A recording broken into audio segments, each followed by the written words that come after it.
Assalamualaikum warahmatullahi wabarakatuh. Perkenalkan, nama saya Firmansyah Ishak, jurusan Pendidikan Guru Sekolah Dasar, Fakultas Ilmu Pendidikan, Universitas Negeri Gorontalo. Baiklah, saya akan menjawab pertanyaan ujian tengah semester dari mata kuliah Manajemen Berbasis Sekolah dengan secara lisan.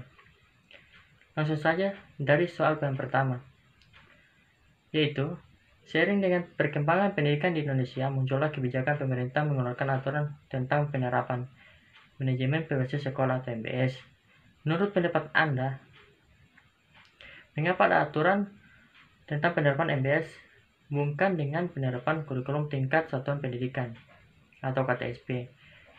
Itu menurut saya bahwa alasan adanya aturan MBS adalah untuk meningkatkan mutu kemandirian dan memberdayakan sekolah melalui kemandirian, pemberian otonomi, partisipasi, dan inisiatif sekolah, sehingga proses belajar mengajar berlangsung optimal dan mencapai sasaran mutu pendidikan yang telah direncanakan, dan agar sekolah lebih mengetahui kekuatan serta kelemahannya. Oleh karena itu, melibatkan warga sekolah dan masyarakat dalam mengambil segala keputusan, sehingga selanjutnya hubungan dalam aturan penerapan KTSP itu dalam penerapan KTSP di sekolah dasar menuntut proses pembelajaran yang menantang dan merangsang otak atau kognitif, menyentuh dan menggerakkan hati atau afektif, dan mendorong peserta didik untuk melakukan kegiatan motorik. Sehingga bila menemukan peserta didik mempraktekkan pengetahuan dan keterampilan dalam kehidupan nyata. Soal yang berikut, ada 3 pilar MBS, jelaskan masing-masing dengan contoh. Yaitu ada 3 pilar MBS. Yang pertama, manajemen sekolah merupakan suatu kegiatan yang dilakukan secara efektif dan efisien untuk meningkatkan kinerja sekolah dalam penyampaian tujuan pendidikan, baik tujuan nasional dan tujuan kelembagaan, yang hasilnya bisa dilihat dari beberapa faktor sebagai indikator kinerja yang berhasil dicapai oleh sekolah. Contohnya, pengelolaan kelas di mana guru mengatur tata letak kursi, meja, dan ventilasi udara agar suasana pembelajaran di kelas menyenangkan sehingga siswa lebih mudah memahami pembelajaran yang telah berlangsung. Pilar yang kedua, yaitu motivasi belajar, adalah keseluruhan daya penggerak dalam diri siswa yang menimbulkan kegiatan belajar, yang menjamin kelangsungan dari kegiatan belajar dan memberikan arah pada kegiatan belajar, sehingga tujuan yang dikehendaki oleh subjek belajar itu dapat tercapai.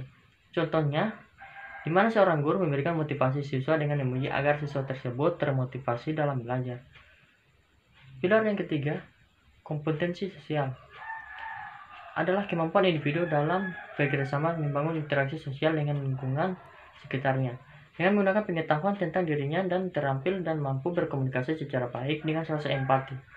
Contohnya, memberikan kebiasaan belajar di siswa itu berawal dari masyarakat atau orang tua, karena guru akan sulit mengubah peserta didik itu jika tidak ada kebiasaan dari rumah.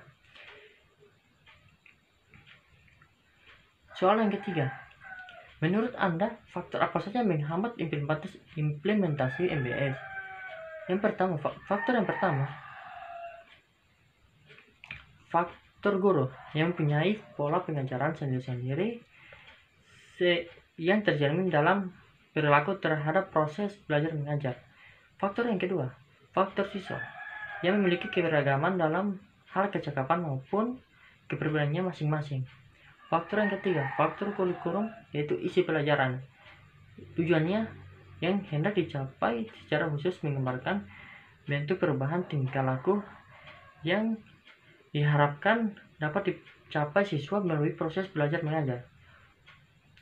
Yang berikut, faktor lingkungan atau konteks terhadap pengalaman belajar, yang meliputi keadaan ruangan dan berbagai situasi fisik yang di sekitar tempat berlangsungnya proses belajar mengajar. Nah, itulah jawaban dari saya. Lebih dari kurangnya saya mohon maaf. Wabillahi taufiq wal hidayah. Wassalamualaikum warahmatullahi wabarakatuh.